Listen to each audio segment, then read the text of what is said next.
போதைப்பொருள் வழக்கில் நடிகர் ஸ்ரீகாந்த் கைது செய்யப்பட்டிருக்கும் நிலையில் அவரிடம் 8 மணி நேரத்திற்கும் மேலாக விசாரணை நடைபெற்று வருகிறது. அண்மை செய்தியாக பார்த்து வருகிறோம்.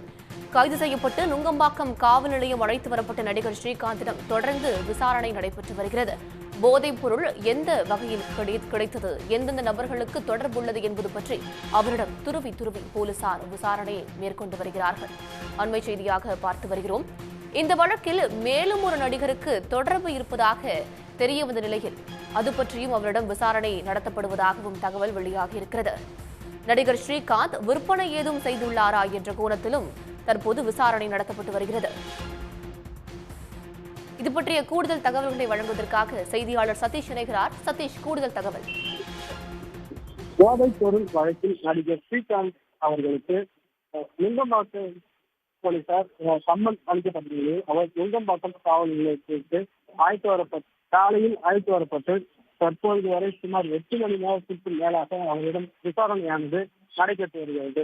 குறிப்பாக காலையில் இந்த விசாரணையானது நடைபெற்று வந்த நிலையில் ரத்த பரிசோதனைக்காக அவரை ராஜீவ்காந்தி அரசு மருத்துவமனைக்கு அழைத்து சென்ற நிலையில் அவரிடம் எடுக்கப்பட்ட ரத்த பரிசோதனையின் அடிப்படையில் அதன் முடிவானது அவர் கொக்கைன் பயன்படுத்தியது உறுதி செய்யப்பட்டது. குறிப்பாக சில தினங்களுக்கு முன்பு பார் மோதல் வழக்கில் தொடர்புடைய கைது செய்யப்பட்ட முன்னாள் அதிமுக நிர்வாகியான பிரசாத் அஜய் வாண்டியார் ஆகியோர்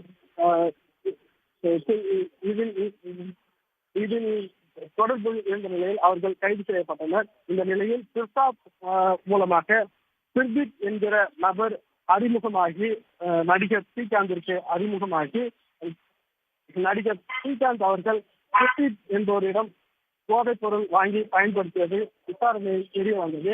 இதனை அடுத்து ஸ்ரீகாந்தை தொடர்ந்து போலீசார் விசாரணையானது நடத்தி வருகின்றனர். கடந்த 2023ஆம் ஆண்டில் இருந்து சிர்பித் என்கிற நபரிடம் இருந்து நடிகர் ஸ்ரீகாந்த் போதைப் பொருளை வாங்கி பயன்படுத்தி வந்தது தெரிய வந்த நிலையில் தற்போது அவர் வாங்கி பயன்படுத்திய போதைப் பொருளை வேறு யாருக்கேனும் பொறுத்து உதவினாரா, மேலும் அவனை விற்பனை ஏதேனும் செய்தாரா என்கிற கோணத்தில் நுங்கம்பாக்கத்தில் வைத்து போதைப் பொருள் தடுப்பு பிரிவு போலீசார் தொடர்ந்து விசாரணையானது செய்து வருகின்றனர்.